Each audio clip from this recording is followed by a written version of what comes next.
مطلب کہ حضور صلی اللہ علیہ وسلم لوگوں میں سب سے نیک نام تھے، شریف تھے، ایماندار تھے، اور یہی وجہ تھی کہ مکہ کی سب سے مالدار اور بزنس وومن حضرت خدیجہ رضی اللہ تعالیٰ عنہ، انہوں نے آپ صلی اللہ علیہ وسلم کو شادی کا پیغام خود بھیجا، اور آپ صلی اللہ علیہ وسلم کی عمر شادی کے وقت 25 سال تھی اور حضرت خدیجہ کی عمر اس وقت 40 سال تھی، یعنی کہ 15 سال کا ڈیفرنس تھا۔ حضور صلی اللہ علیہ وسلم کی جوانی کا ایک واقعہ آپ کو بتاتا چلوں، جس سے ہمیں یہ سمجھنے میں آسانی ہوگی کہ حضور پاک صلی اللہ علیہ وسلم کی عظمت اس وقت مکہ کے لوگوں میں کتنی تھی۔ ایک مرتبہ جب کعبہ کے کچھ حصے کا کنسٹرکشن ہو رہا تھا اور حجر اسود کے پتھر اس کی جگہ رکھنے کا وقت آیا،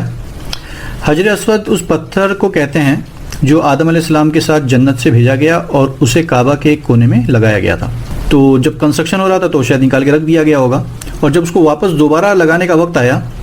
تو لوگوں میں جھگڑا شروع ہو گیا کہ حجر اسود کو ہم لگائیں گے، دوسرا قبیلہ بولے کہ نہیں ہم لگائیں گے، تیسرا قبیلہ بولے کہ ہم لگائیں گے۔ قریب تھا کہ لوگوں کی تلوار نکل آتی۔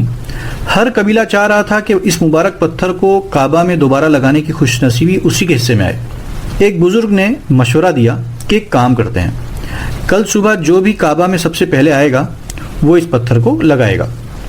یہ مشورہ سب کو پسند آیا۔ دوسرے دن جب صبح لوگ کعبہ میں پہنچے تو پتہ چلا کہ آج سب سے پہلے وہی شریف نوجوان محمد سب سے پہلے آ چکا تھا صلی اللہ علیہ وسلم۔ سب اس پر راضی ہو گئے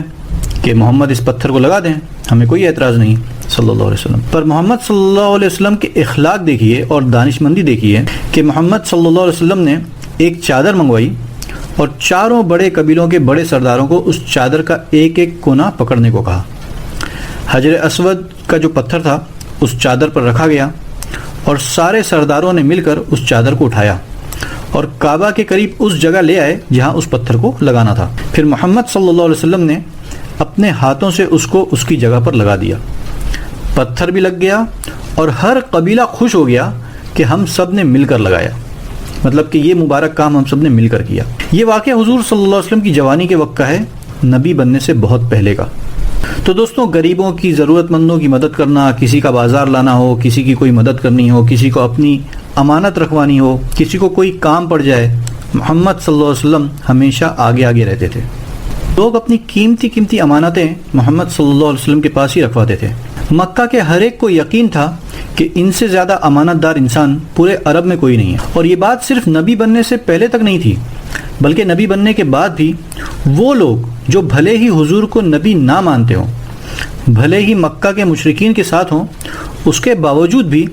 ان کو نبی کی ایمانداری پر اتنا یقین تھا کہ لوگ اپنی امانتیں حضور کے پاس ہی رکھواتے تھے۔ ہجرت کے وقت تک حضور کے پاس کئی لوگوں کی امانتیں رکھی ہوئی تھیں، اور یہی وجہ ہے کہ حضور صلی اللہ علیہ وسلم نے ہجرت کرنے سے پہلے ایک لسٹ بنائی جس میں سارے لوگوں کے نام تھے،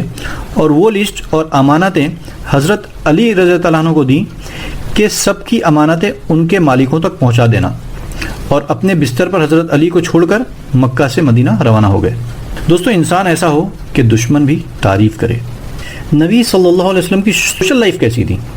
کتابوں میں نبوت سے پہلے کا ایک واقعہ ملتا ہے کہ جس طرح ہر کمیونٹی میں کچھ بیڈ ایلیمنٹ ہوتے ہیں، کچھ خراب لوگ ہوتے ہیں، اس وقت مکہ کے آس پاس بھی کچھ غلط لوگ تھے جو کمزوروں کو پریشان کرتے تھے، تاجروں کو لوٹ لیتے تھے، مطلب کچھ خراب لوگ تھے۔ تو تاجروں کی حفاظت کے لیے اور لوگوں کو پریشانی سے بچانے کے لیے مکہ میں کچھ لوگوں نے ایک کمیٹی بنائی۔ ہم لوگ ایسے پریشان لوگوں کی مدد کریں گے اور ان کو بچائیں گے، تاجروں کی مدد کریں گے، اور محمد صلی اللہ علیہ وسلم بھی اس کمیٹی کے ممبر تھے۔ غرض کہ دوستوں،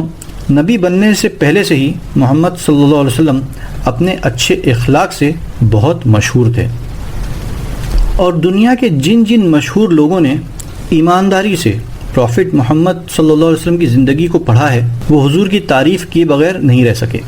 ہر بڑے آدمی نے اپنے لیول کے حساب سے تعریف کی ہے۔ ایک کرسچن آتھر ہے مائیکل ہارٹ، جو کہ ہسٹورین اور میتھمیٹیشین ہیں۔ انہوں نے اور بھی ہسٹورین کو جمع کیا، اپنے ساتھ اور بھی لوگوں کو جمع کیا، اور پلان بنایا کہ چلو ہم دنیا کی تاریخ کے 100 سب سے گریٹ انسانوں کی لسٹ بناتے ہیں، The 100 most profound human being in history۔ اس لسٹ میں چننے کے لیے اس نے 32 ڈیفرنٹ کیٹیگریز بنائی جس کی بنیاد پر وہ ساری دنیا کے ہیومن ہسٹری کے سب سے بہترین لوگوں کو چنتا۔